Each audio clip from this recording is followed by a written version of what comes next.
Chapter 1.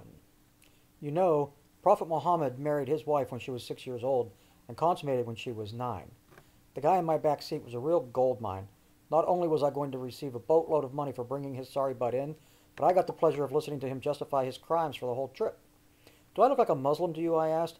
Take my word for it, I'm not. So anything Muhammad may or may not have done has no bearing on what you did, sicko. I'm just saying, he continued, not every society has the same standards. In the U.S. and Appalachia, it was not uncommon for girls in their early teens to be taken as brides. You didn't marry anyone, I pointed out. I might have, he said, if society would allow it. So you're blaming society for what you did? Well, yeah, think about it. From the time that we're old enough to understand that girls are different from boys, we're conditioned to find young girls to be sexually attractive. We're told that it's okay to think the little girl on the next desk is pretty. Then, by the time we're sexually mature enough to appreciate them, we're told that it's wrong to find them attractive now.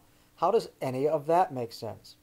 It makes sense because when the time comes that you are sexually mature enough to appreciate them, the ones you were finding pretty at the time are also sexually mature enough. Back then, not only were you sexually immature, but so were they. And so are the ones who are that age now. That's not true, he said. Girls mature faster than boys. Not that much faster, I said. You're 37. She said she was, what, 11? Jerry Lee Lewis was in his 20s when he married his 13-year-old cousin. Once again, you didn't marry anyone, and Jerry Lee Lewis was kicked out of England when they learned of it. But nobody from his hometown thought anything of it. Unfortunately for you, this isn't Louisiana, and it's not 1957. He was quiet for a minute, so I thought the conversation was over. It wasn't. I almost made it to Louisiana. You made it to Georgia, I said, and now you're going back to Pennsylvania to face charges.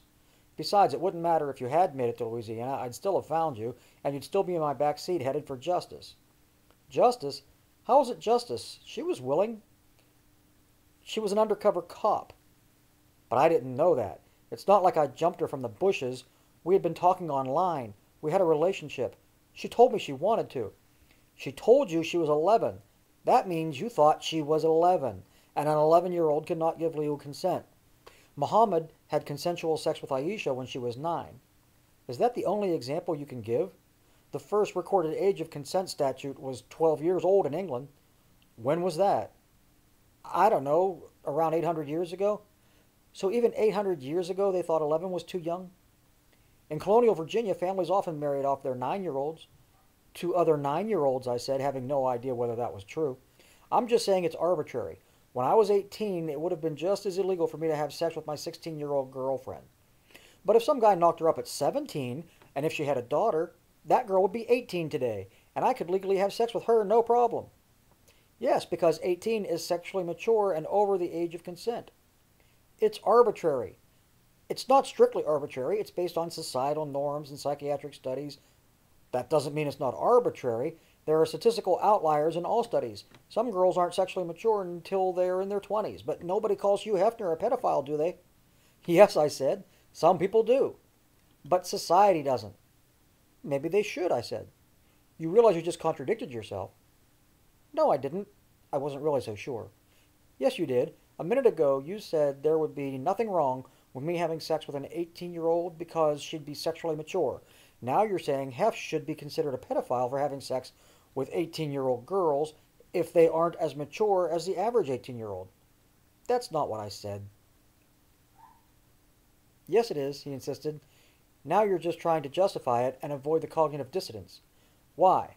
Because you know it's all arbitrary. Well, I said arbitrary or not, it was illegal, and you knew it was illegal. You never heard of civil disobedience? So you are saying it's a civil rights issue.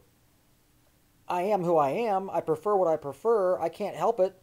Nature or nurture, it's what I am. So I try to find ladies. Girls, I corrected him. Girls, he agreed. Children, I interjected. Females, he hissed, whose tastes line up with mine. In another place and time, nobody would have thought twice about it. The taboo is cultural, not natural. I did nothing wrong. You broke the law. So did Gandhi. So did Rosa Parks. So you are saying it's about civil rights. Of course it's about civil rights. Then why don't you join NAMBLA? Those guys are creepy. Don't associate me with them. How are you different? I'm not a fag. They like boys. I like girls. You argue that you're being discriminated against. So do they. You're arguing that in different cultures, what you like is accepted. So do they. You're arguing that it can be consensual. So do they. He leaned forward, and I could feel his hot breath on my neck. But I'm not a fag. Why are we having this discussion anyway? I asked.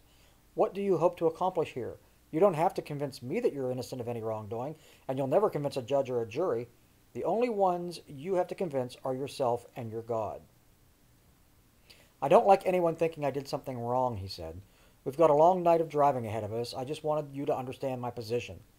I'm not convinced, I said. Lots of people have sat in that seat and tried to make me see things their way. None has ever succeeded. Have any ever come close? I considered the question. Yeah, I said, finally. A guy named Eric almost had me sold once. What made his pitch so special? Just his sincerity, I said. Well, what did he say exactly? End of chapter.